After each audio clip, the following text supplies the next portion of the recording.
What's up, guys? Jorel here with Hardwired Moto, and welcome to the first episode of Inside the Mind. In this episode, we sit down with the one and only Trevor Cartmill and talk about whatever comes to mind. What's inside of that brain of his.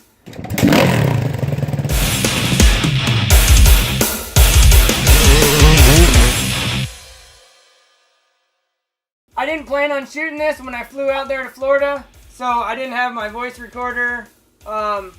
I didn't have a tripod. All I had was 2 GoPros, Session and a Hero4.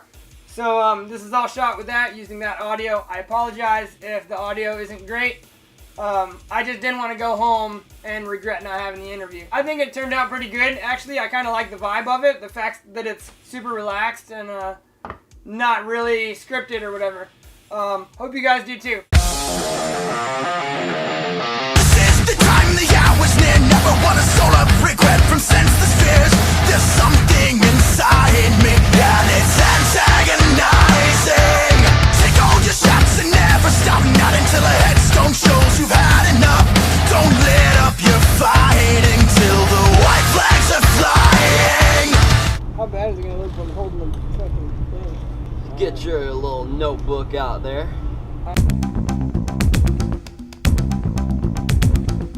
I can put it down here so it's not so obvious. Alright, so again, the questions are to go, it's to get our gears turning to go wherever we want to go with it. So, Section. First off, how long you been riding?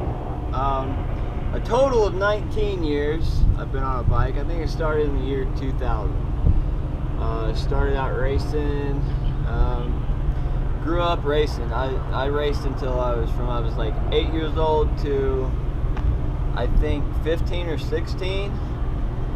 Got on big bikes, started racing B class, and then moved up to A class, and then some stuff happened and lost my bikes, and then I stopped for a good year. It was more than a year. It was probably 2 or 3 years. Partied a lot. When I didn't have a bike, I partied a lot. So then what? I'm just going to go from there I'm going to go out of pocket, not even going to look at my book already. Reach in there. What you got? What got you back into it, man? Trouble. I lived my whole life on a bike, and that's kind of all I really knew. So when I was away from a bike, I was just in trouble, just doing stupid shit I shouldn't have been doing. And I realized that. I finally realized that. And like, you know what? I'm gonna save up some money. Try to buy a bike. I actually, some of the money came from the car that I had. I sold my daily, like my only means of transportation. I just sold it and lumped together the money I've already saved and lumped it together with that car and freaking bought my old practice bike. I didn't really have an intention. Like, I didn't know if I wanted to race, if I wanted to do freestyle, if I just wanted to putt around. Like, I didn't know what I wanted to do. I just wanted to be on a bike. That was it. Yeah. That was it. So that's funny. You sold your transportation to get a dirt bike. I've heard of people selling their car to get a street bike, or whatever. Yeah. That's funny. No, I couldn't even get around. Like, you just had to bum rides from people to get to the track, or what? That's exactly what I did. I had friends that had trucks, so I wasn't really worried about it. I had like a one-track mind. Need to be on a bike. I'm gonna buy a bike. Nothing's stopping me. You're gonna go ride with your buddies anyways. You might as well throw the bike in there. Exactly. Just throw it in there. So that goes back to, like I said, that's why I like how that pulls it into Hardwired. You grow up, that's what you know. Mm-hmm. You say I say you hardwired from birth. Like me, since I first saw my first motorcycle, it's almost like addicted to it, Yeah. I didn't really get a taste of it yet, but that's so cool. It's the coolest thing in the world. Yeah. And so I feel like that's the part. Maybe not all of us are like that from the start. Some people grow into it or whatever, but like I think a lot of people just right from the start, because something made that motorcycle the coolest thing in the world. Dude, when I was we can't stay away from it. Since that's in us, we get away from it. We do stuff, we're just not happy, and that's what leads to the bad, too much partying, things like that. Luckily, I stayed away from that. But I like that because I need my bike back. Yeah. Like even when I was little, my parents literally had to drag me inside because I would stay riding outside till it was dark. I couldn't see. I was still riding. Like I couldn't stop. Once I got on a bike, I couldn't stop doing it. It is like a disease now. Like you're not gonna stop me. Nothing's gonna stop me. Yep, exactly. It is a form of a drug. Hardwired in there. Like you said. That's what I say with this. Like we're all hardwired when we do this for a living because we wouldn't put up with the mess and the drama that's in it if we didn't have to do it. Plenty of it. Yeah. There's plenty of it. Yeah. So then take it back from that original question. What got you into riding in the first place? How did you start in the first place? Shit. Like what sparked it? You know? Well, I was like 7 years old, and my grandfather worked at the dump. He worked at freaking Rumpke, and he found this old like 1980 something. Well, it might have been 1990 something.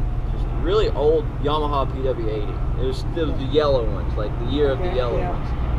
And he ended up bringing it to my house. He found it at the dump? Out of the dump. He pulled it. He got like, you know how a lot of like just the landfills, like you can just go and dump whatever. Yeah. People went and dumped a bike out there, and my grandpa caught it because I don't know why he caught it. I don't know why he even decided to pick it up and bring it home to me. I didn't care about dirt bikes then, but he dug it out, and it didn't run. Obviously, it didn't run.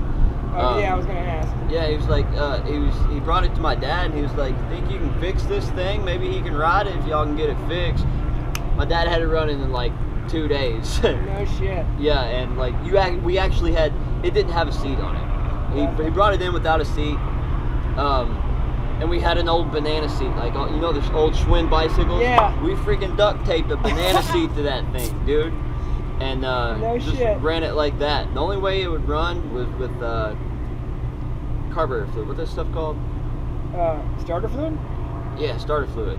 I said, it's so ghetto, dude. It sounds like something you'd make up. Like that's badass. If this is true, like I mean, you can can ask anybody in my family. Taping on it. That's a good story. All right, another bicycle part. You know the little cup holders that you put on frames and stuff? Yeah, for the water bottles? Yeah, we put that right there where my crossbar pad was.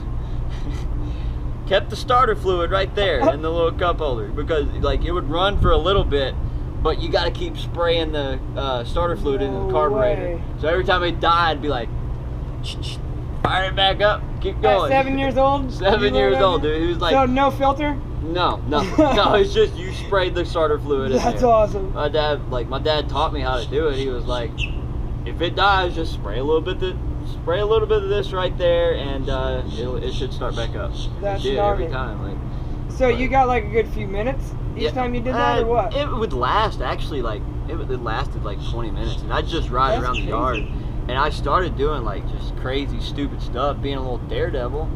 My mom hated it; she did not want it. But one day I just came home and he had bought me a KTM 50, and right after that we started racing. My mom still didn't like it, but we did it anyway. So that's how I started.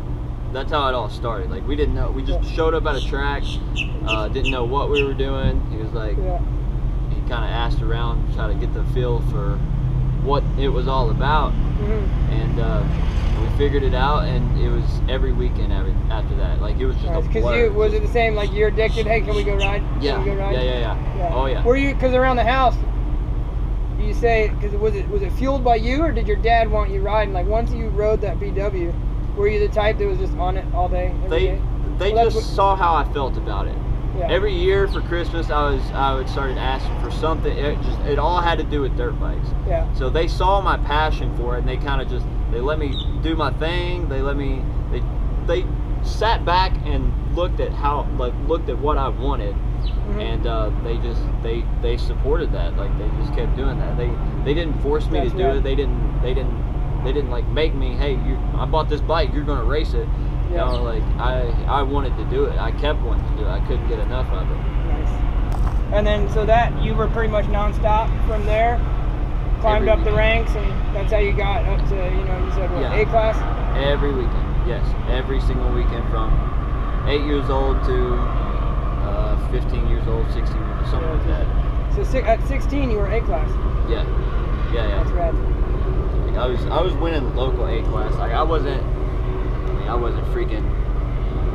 I almost got to Loretta's, but regionals were brutal, dude. Yeah. It's so hard. But no, I don't know. I did keep progressing. Like the longer and longer I was on a bike, it becomes more natural. I know you know how that feels. You just everybody's like, how do you do stop that? having to It's think about natural it. to me. Yeah. It's just it's built into me. Yeah. Well, yeah, when you do it every day. Every I day. miss when I was on my game, and again, I wasn't at your level. I was only barely top 5 C class. But yeah, I miss when you would just, you'd see a turn and you just rip through it. You don't care what's in your way. You just bounce through it. Yeah, I ain't there no more, but yeah.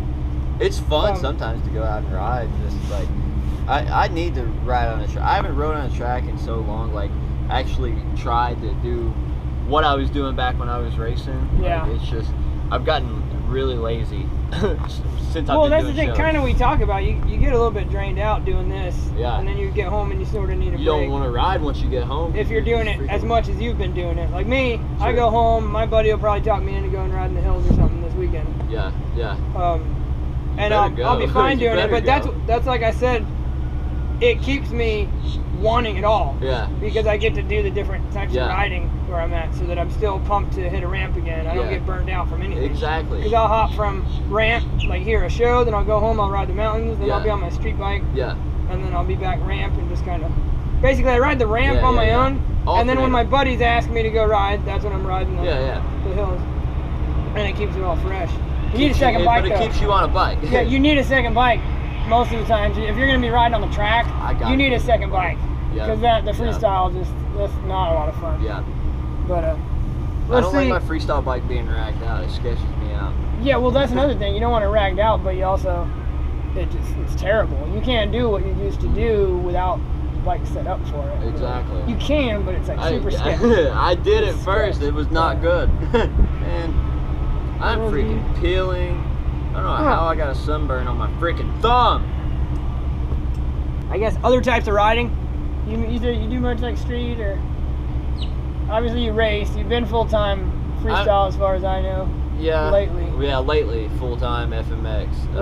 We'll go there. What other types of riding you did? I stayed away from street because I know my head. I'll get myself killed. So it's fun. Like I've done it, but I don't need to do it more than. You don't have the mind for it. Yeah, maybe. yeah. My mind does not let me be careful. Yeah. So, no. BMX. I stay on BMX a lot, and Zach Newman, kind of shout out Zach. Appreciate that, dude. Another thing to get me hurt. He kind of convinced me to cross train on BMX, and I'm like, yeah, sure, why not? And so for about a year, actually right exactly a year, this show last year is when I bought a bike. So no shit, like that's when you got into BMX? You didn't like grow up riding BMX or anything? No. Like I wish I got into BMX earlier in life. I never really cared about bicycles, so I was like, I got a bike that's got a motor on it. I don't need a freaking bicycle. Yeah. So like, you're comfortable on the bike, like you're good. That's just in 1 year riding? Yeah. That's pretty gnarly. Once I pick up something, dude, it kills my brain. It keeps me up at night that I can't do this or this or this. Yeah. It's actually a disease. I have to be good at whatever I pick up or it bothers me. Yeah. I don't like it. So, I did this show that we're sitting at right now. Did this show with Zach Newman. He was doing the BMX part of it last year, and he just convinced me to buy a bicycle. So I went home, bought a bike with the money I got paid from this show. Nice. And it keeps me occupied. Like I can't remember what I did before I had a bicycle on my downtime. Mm-hmm. Like it keeps me occupied. I like it. It's like it it keeps my mind occupied. Like, I can get better at this. I can do it. It's the same thing with riding dirt bikes, but you're stepping away from dirt bikes, and you're not fully stepping away. Well, it's keeping it fresh. Yeah, keeping your body fresh, keeping your mind fresh. Yeah, a little bit of a break from the moto, so you're not burned out. You still get that proud feeling. Yeah, and it still helps you. That's the thing why I want to ride more, because doing all the technical stuff on the bikes, knowing where the pedal's at, the light, they maneuver a little different, but you got to be sensitive with it. Exactly. So it helps you still on the dirt bike. Yeah. That's why I want to do it more. I think it's gonna help my flipping too. This feels exactly like a flip. Yeah, you're definitely getting comfortable going upside down. Oh, you need to flip. You definitely need to flip. So I don't think you have any excuse not to flip. No, I Flipping don't. on a bike like you are. Like I said, I think you're a good fucking We got rider. things that each other don't have. There's people flipping that aren't that good. See, like, I noticed that. I mean, it's in my head. So like people like you know. See, I just don't have the time to get out to a pit. Like, I've done so many shows. Yeah. I rode every single day in shows, not just riding, like free riding like I want to do. Yeah. I'm doing shows every single day since June of last year. What's it, February now? Yeah. And I can't find the time to go get to a pit, and I'm like, if I get hurt, I don't even have a week to heal. Like that, you can't even heal something that's sprained in a week. So yeah, it freaks me out. It's like, this is my job. This is how I make my money. It's how I eat. Yeah. So if I screw that up, gotcha. pushing myself, yeah, you know, it's definitely smart. I'm looking for a good time. Like, you need to like allot it. You need to like, take a year, be like, all right, save up. I'll do this tour and that tour. Yeah. Chunk away this much money. Exactly. So that I could take this many weeks. Yep. And go flip. So if the worst happens, I can back myself with the money. I can survive until I get back to doing shows.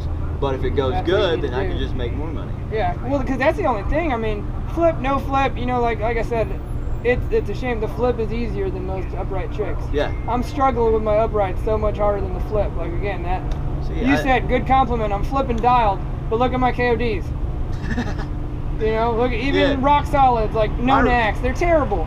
Dude. But you got people that'll throw flat no knacks and all this stuff and they don't flip. You're killing me so in rock solids on this. It's better. Yeah, I did a couple good ones, but anyhow, that's my only point. You're just get the money. When I see people like you, Derek Beckering, you know what I'm saying? We went out to the hills and he's just first jump, inverted flip, and I'm fucking scared. Granted, it was like my third time riding my new 19. Yeah. I think. And have you flipped that yet? Second time, Yeah. I flipped it the first time I hit a ramp with it. Like I bought it. It was the first bike I bought. I broke it in the hills, just riding the mountains with my buddies. Yeah. And then I got suspension done before I even hit a ramp. I pulled the suspension off. First time I ever did that. That's why I'm so pumped on the bike. Smart. Like it's the first bike I got brand new and hooked it up. Yeah. So I got suspension done. Once the suspension was back, my first ride ramp, I flipped it. Nice. It's the same thing. You know, but all the bikes they're the same. You pull the same mostly. You know. Not pretty 250s and 450s. You don't. It's pretty freaking close though. You need to flip a 250. I did. A 250F?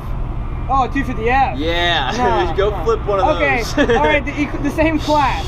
You yank one of those, versus dude. 250 two-stroke. Pretty close. Those are the pretty same. Close. Yeah. A little different, but as long as you know, like if you're used to a 250 two-stroke, and you flip the 450, you could give it a little less. You don't need to. You don't necessarily wrap it as hard. See, where I learned on a 250, I flipped a 450. I don't know if I showed you that video or not. No. I almost double flipped because I pulled on a 250. Could have double flipped if I had on. Like I bailed out of the first flip. See, that's a big difference there. That's a whole different power, but it's pretty well the same. But it's a 450 to another 450 is the same. Yeah, no, same. New bike, I just pulled here. I just pulled. I'm used to my 19, but it's the same shit. Same power. It's the same motor basically. Full time, not full time riding. I kind of know, but what?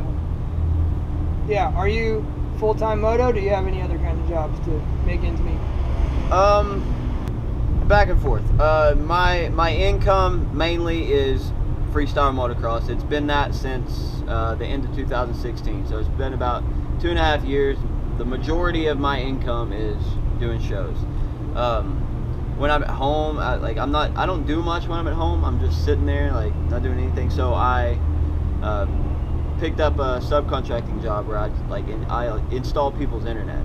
So like that keeps my money flowing. It keeps me occupied while I'm at home. And the best part about it is I can leave and go and do shows whenever I need to. Yeah, that's a good thing because you subcontract. Yeah, so yeah, exactly. You literally just pick up whatever jobs you want. Yeah. Like, so you get back home and you're just like, hey, I'm available. What you got? Yeah, Yeah, yeah. I'm back in town, cool. so give me some work. Yeah, that's how That's it is. cool. Work whenever I want. Yeah. Self-employed. Yeah, self-employed all around. Yeah. Multiple businesses. Yeah. Struggles.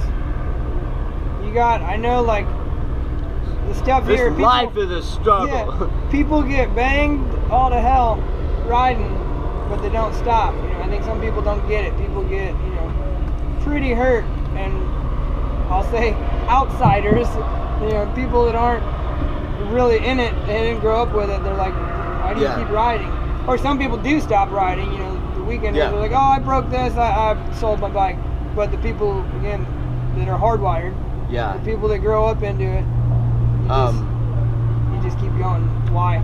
That's the kind of that kind of falls under the hardwired thing. The whole meaning of it.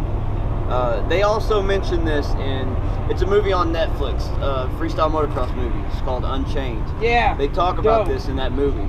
Like riders that watch it. Yeah, watch that movie. It's Unchained on movie. Netflix. So it will tell you everything you need to know about this life. It really will. It refreshed me on so many so many things when I watched it. Yeah, it actually made me like open my eyes a little bit. I'm like, that's exactly how it is. So we've been hurt. I've broken bones. Like, my body hurts every single day. But it's like the way that riders are wired, they have the ability to forget that. Just they forget that pain. It goes away. It fades away from their mind. It's just it doesn't exist after a certain amount of time. Like, I've got metal in my shoulder, and it gives me shit sometimes. So I know it's there, but I don't necessarily remember the crash. Like, it doesn't go through my head. It just, I erase it. Hello? I think it moved since we started, but it's the that'll wind. work. That one's pretty solid, I think. Solid, bro. Hopefully. Wicked. Oh, that'd be terrible. Solid. But, yeah, I think like the whole pain thing. Granted, I don't feel like I could even speak on the subject because I've been lucky as hell. I've not level-headed. My dad just drilled it into me, and whatever. Like, I'm the type, I don't do what I think I can do. Yeah. I do what I know I can do. Yeah. And I baby step everything. Like, all my tricks. It started little by little. Same. So fortunately, I haven't broken anything. Yeah. I've gotten a couple concussions and sprained a good bit of shit. You might be the first person I've met that's been more fortunate than I have. I haven't broken a lot of stuff. Like, the people that do what we're doing, they're caked in metal. Like, they've broken everything. Yeah, so like, that's where I'm fortunate. Like, I can't talk about too much of the struggles, but again, that's why I was so pumped on the flip. Yeah. Because that's my style, but you can't baby step a flip. So that's why I'm like, dude, it was so good when I got it. But that's off subject. I think you get like Travis Pastrana and a couple guys, it's the bad thing, almost like me with the over jumping when I learned, okay, I could take that. That's as bad as it's gonna get. Yeah. Travis says, I think some people think this way. Travis, he's like, so I realize I can only take so much pain before I pass out. Exactly. And that's as bad as it gets. And he accepts that. Yeah, and he's not scared anymore. He's like, that's as bad as it gets. Yeah, he's okay. Worth it, and he just keeps going. Yep. And I think, when you're wired like that, like most of us are that are doing this for a living, you have the it's worth it. It's to just worth forget. it. You feel so alive when you're riding. You love it so much that it doesn't matter. Yeah. I even ride with pain. Like, as soon as I'm on the bike, like, the adrenaline gets going. You don't feel the pain until you stop. Like, till 30 minutes after you're done riding. Yeah. You ride through it. You don't feel it. Like, there was the show I did in Miami. My back, I couldn't even walk. Like, I seriously could not walk. I could barely get up, stand up out of bed. But I got on the bike and I'm just knocking shows out, doing all my tricks. Get off the bike, I can barely walk. Like, it's so weird. I don't understand that. I don't understand how that happens like that, but it's just that's what it is. It's adrenaline, and it's just it's good shit. Yeah, It's good. it's just the brain's how we're wired. I feel like, leading to the next question, to me, I think moto, especially growing up racing, and the way you're always challenging yourself and you're doing stuff you're scared of, I guess almost the freestyle has pushed me more about doing stuff you're scared of. With the racing, it's more like hitting a jump that you're scared of, and then you knock it out and you feel better. But Hardwired. That's his ringtone. Dirt bikes. what? We're doing an interview. I don't have time. This interview's over. So unorganized. There? Bermudez. What the hell? Let's try it. That might be kind of... Okay, riding teaches you shit. Like, I think there's stuff you learn going with the challenges of it and the focus of racing and doing the best that you can and fears. I feel like it's taught me a lot that I could pull to other aspects of life. Like, I'm not afraid to take certain risks. Apply it to other. Yeah. Like, I feel like I'm a better person. I'm not afraid of certain things that other people are afraid of, because I'm like, well, I did this on my dirt bike. Like, go for it, you know? Yeah. You know, especially you make a living at it. You learn to, like, you're okay taking risks. You learn to shut your brain off. And I'll deal with it when it happens. So I was going to ask, like, what kind of stuff, do you have any examples of, like, what you've learned? What riding has kind of taught you, or experiences you've had that has helped you in other parts of life? I just think that's kind of a cool thing I've kind of learned over the years. With racing, for sure, because I got to think about how to explain this, because there's so much stuff you learn from the moto community that I can't pinpoint just one thing to learn, to take from it. Yeah. It's a great community. Like, anybody that's on a bike, it's just it's family if you're on a bike. Yeah.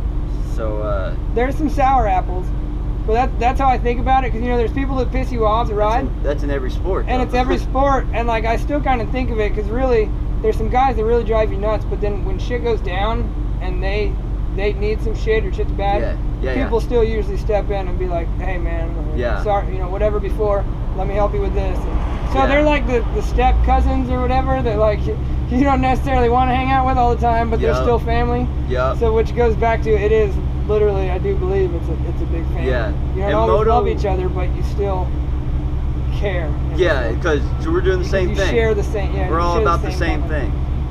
And like, back to racing, if it's like, it's not politically correct, and that's what I like about it, because you can't everybody can't win. Like, you're not everybody's getting a trophy, and that teaches kids, like, if you want to win, you gotta work for it. If you want this, you gotta work for it. Yeah. You gotta train. You gotta do what you gotta do to get first place and get that trophy that you want.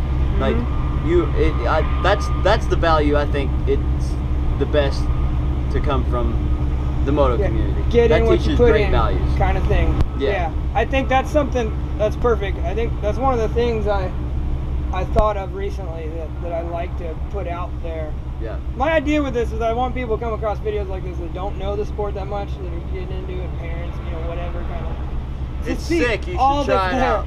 Yeah, to see just all that's there. I don't know, or just plain people to just get it. You know? Yeah. But yeah, because there's kids that just get everything handed to them. You know, you see just spoiled brats out places, like, dude, you don't even know. Like, you're gonna complain about that? Yeah. Like, bro. Yeah. And I think, what have you worked because there for? is a few, and I think I talked to a couple podcasts I listened to, also sparks this. You ever heard, I don't know if you listen to podcasts, but Sponsored Rider podcast. Sponsored Rider Club podcast. He has people on talking about all how to help.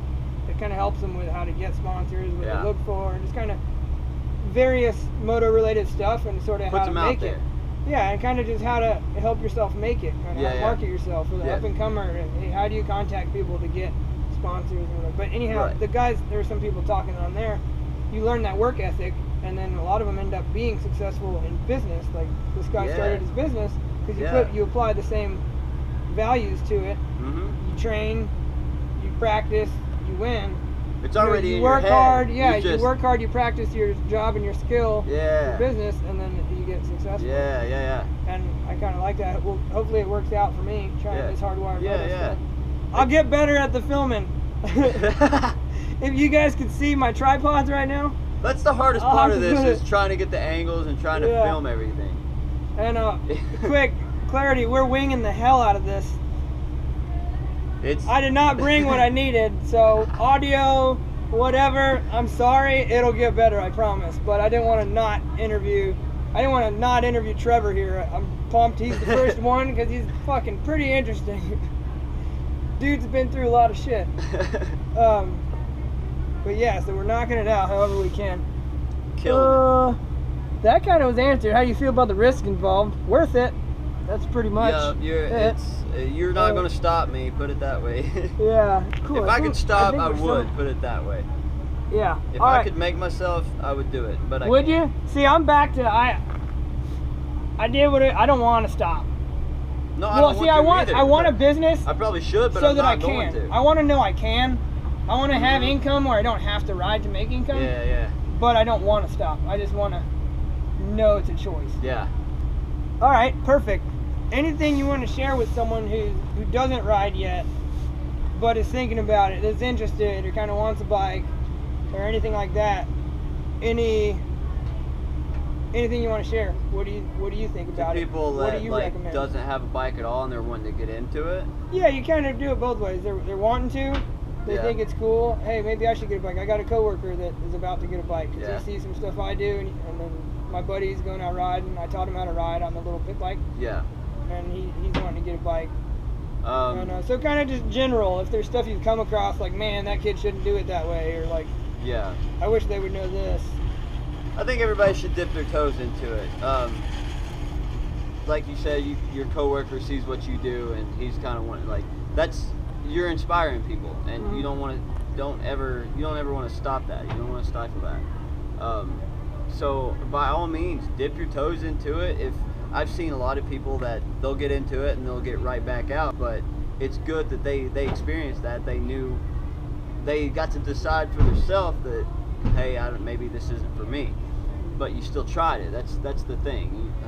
If you get hooked on it, great. You're probably going to go places, because I got hooked on it. Freaking here I am. But it's like that with anything. But dip your toes into it. It's fun. Like it's great. Yeah. Dip your toes. I feel like endless possibilities. With most, I guess, like you said, a lot of things could be that way. This is ours. This is our choice. Yeah. Even if you don't ride, like, just you can be in the industry. It's good people in the industry, and a lot of them are American people, American companies. Except Wicked, y'all are sick. Out of Sweden. Shout out Wicked family. I tried to ride this. I tried to put his gear on to test it. It hardly passed my knees. I wear my stuff tight. It makes my extensions look better. For parents, same thing. What do you think parents that are scared of letting their kids try it? You want to ride bikes or do drugs? They're going to do one of them. Perfect. That's kind of my thing. I think it kept me out of trouble. I've always been a pretty good kid and stuff like that, but I also always had moto. I did BMX, and then I did moto. As soon as I got a chance, I started putting a motor underneath me. And I've always been addicted to that. I never wanted to smoke pot or cigarettes, or especially anything harder.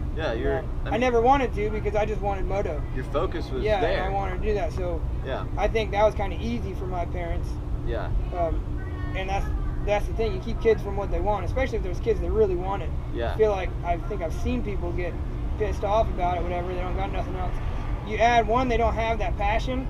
And then you add to it that they're pissed off at their parents for not letting them, and then they get into bad shit. Exactly. I've seen both sides of that. That's what I hate to see. I just hope, like, dude, like, let them try it. There's a safe way to do anything. My dad, people used to say, well, how do you let your kid do that? He's like, well, how would I feel if I didn't let him do this and he died in a plane crash or a car crash the next day? You held him back from doing what he wanted to do.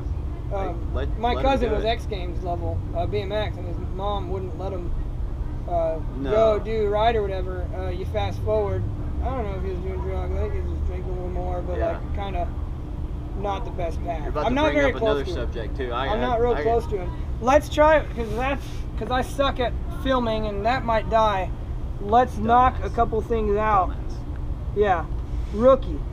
Rookie, dude. Where do you want people to go to check you out? If they're like, hey, Trevor's a pretty cool dude, I want to see what he's up to. You know, websites. Instagram social mainly. media. I use Instagram the most. I'm trying to pick up on YouTube a little bit. I barely post anything on YouTube, but it seems like nowadays that's where a lot of stuff's at, because a lot of people at shows ask me, you do YouTube? They see my GoPro like on my helmet or on my bike or something, and they're like, you do YouTube videos? Yeah. I'm like, no man, I'm on Instagram, but I've heard that so much, so I'm gonna start some YouTube stuff up. For 2019, I'm gonna start a kind of like a video series. We call it Ride Vibes. It shows the behind the scenes of all these shows that we do, and like all you see is what's on Instagram, and they're all riding pictures. You don't see what goes in behind it. So and you can only do 1 minute worth of videos on Instagram. So on YouTube, I'm going to do 5-10 minute videos, so you can actually see a lot more of what goes on. But other than YouTube or Instagram, obviously I got Facebook. I don't ever use Twitter. Twitter's stupid. I don't know how to work it. I've got a few bios and stuff on a couple websites. Zero Gravity Outreach and the Wicked Family website. So if you're ever on there checking out gear or apparel or something, just go to the you'll find the rider bios on there. There's not much stuff to click on, so it's pretty easy to find. But yeah, that's about where you can find me. You can't find me in person because I'm all over the place. Yeah. Just look me up.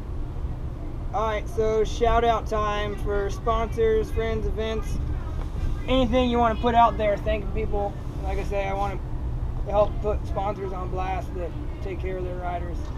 For You already sure. touched it a little bit with Wicked. Yeah, well, definitely my parents for getting me this far.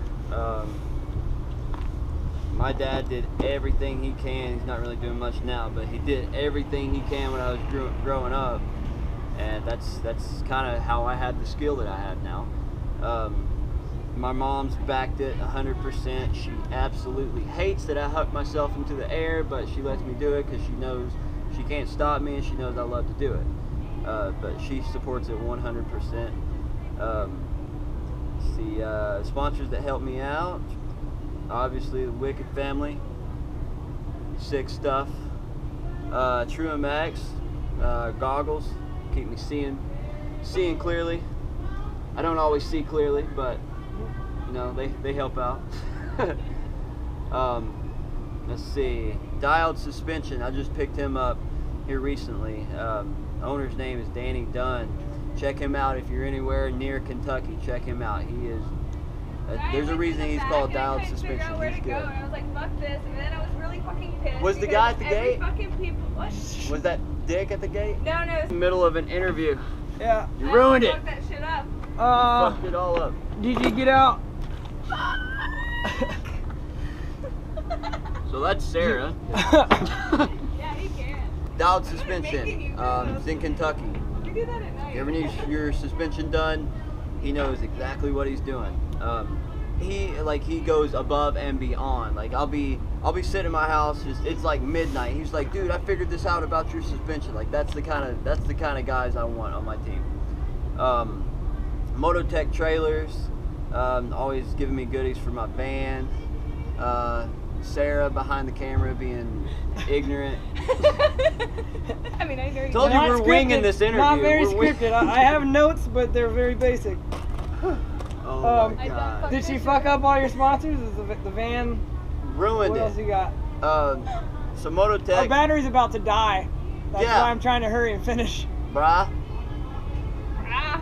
Brah. So you got suspension, the people that help you out with your van. Dialed Suspension, Mototech trailers. They give me goodies for my van, which is like, I mean, you gotta see it. It's I don't know how to. Where do you go? explain it. Mototech Shelves trailers? and- yeah, Mototech trailers. So Google them, website. Yeah, they've got a website. Just Mototech trailers, I believe. But they make truck caps, like camper caps, and like livable trailers. They're sick. And they're indestructible too. I actually did a show up in Indiana, and Mototech brought one of their trailers, so we scooted our ramp over beside the trailer, and We kind of jumped like 10 feet landed on top of the trailer, and then jumped off into another trailer, like onto another trailer, like a flatbed. You do like a fun box? Yeah, dude, it's indestructible. Like they throw Nice. bowling balls at the trailers. I do It want- doesn't make a dent. Like they're gnarly. They're built Nice. really good. If you ever need a trailer, check them out. I don't know about this. I just picked up this new sponsor, Hardwired Moto, and I don't Yeah. really know about it. He's kind of an ass. Pretty shady Shady getup here. guy. Not very professional at all. Not professional at all. The thing he's worst at is conducting an interview. I think it's going good. It's I'm weird. pretty- Oh yeah, I'm it's kind good. of proud of it. It's good. I think I like it. We'll see if when I'm editing, I'll be cussing myself and talk about how stupid You I am. idiot. Like, what the hell? Why was Oh, I man. sitting like that the whole time? Am I leaving anybody out? I hope I'm not leaving anybody Well, out. you got links, right? On your Instagram. Yeah, they're all on my What's your Instagram? Trevor Cartmill FMX. There you go. Hey. So you get all the links from there. Any of you watching, if you got any questions, anything to add, anything to ask about what we're talking about here, feel free. Please don't be shy. Don't be a stranger to hit us up on the comments or talk to either of us on social media. Instagram, go you to can find me there. Yeah, hardwiredmoto.com has the links for all of my social media. That's ignorant, not mine, but all of our social media is at hardwiredmoto.com. I wouldn't worry about it. And hit us up however you want. Ask us about anything. Ask Trevor, whatever. And yeah, don't be shy. That's about it. Like and subscribe if you haven't already. And hope you guys enjoyed it. This is my first interview. Don't like and It probably subscribe. He's sucks. stupid. Don't like and It subscribe. probably sucks a little bit, but it'll get better. First one. Adios. Of course you would. We did it. You don't know how awkward. That does feel super awkward still.